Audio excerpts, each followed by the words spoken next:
We're talking to Mrs. Debbie Runions, and the topic is AIDS and white females. And of course, Ms. Runions, let's give you, during this last segment, an opportunity to talk about some of your activities. We also know that you've been connected with the Center for Disease Control in Atlanta, Georgia, and you've occupied not only positions there, but you have an insight into what is going on in reference to this disease, and perhaps a better insight perhaps than most people would have, primarily because of your relationship with that organization. Let's talk about you and the CDC. Okay.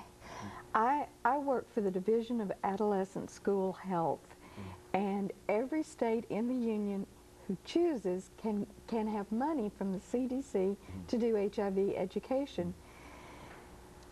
Not every state chooses to do that, but Tennessee does and has for a very long time. When I was talking about the vaccine is going to be years away. When I was on the President's Advisory Council, we asked him to set a date certain, which was 2007, that we would try to do the same as Kennedy when he said, let's go to the moon in 10 years. So our thing was, let's get a vaccine in 10 years. It's very difficult to get a vaccine with HIV because the virus mutates so much, and because there's so many different strains. Now we have drug resistant strains because of those of us who don't take our medicines exactly correctly. And let me just say, it's very difficult to take the medicine correctly. I have a degree, and I had to call my doctor this week and say, am I supposed to be taking 2 of these a day or 1? Or and so I had it all messed up. Plus, it's hard to remember, did I take this in the morning, or was that yesterday? So we create mutant strains, and then the vaccine is going to have to deal with that too.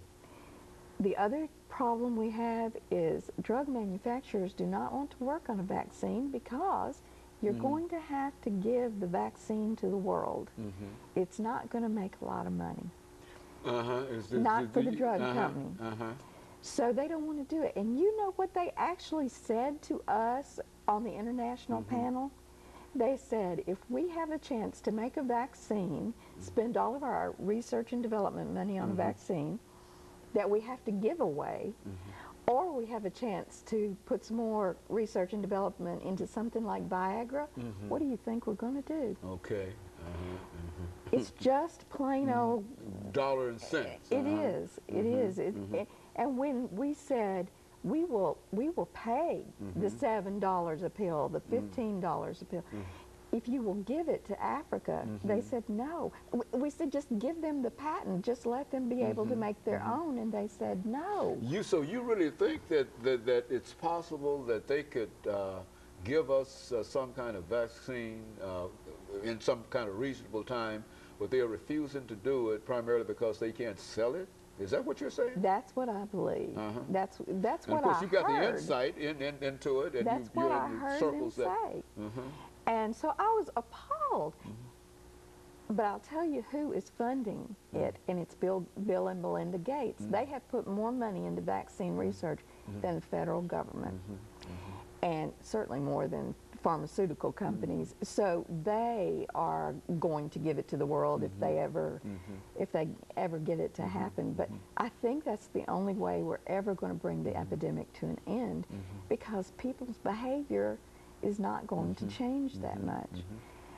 I'm in a support group, and one of the very smart people, one of the wise people in my group, said that the reason why we continue to have the epidemic is because it's more important to make a connection than it is to live, because life is not worth living without that connection.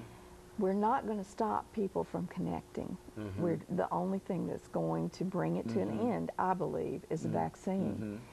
And I have had lots of letters telling me that they wished that their tax dollars did not go to support me, keep me alive, don't help me give any medicine. Now, you found that to be an attitude that people have exhibited in reference to this disease? In the last 2 years,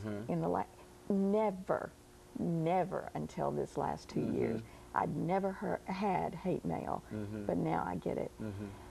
And my response is, we're a community, and it's important that we be kind to each other. And I guess the thing that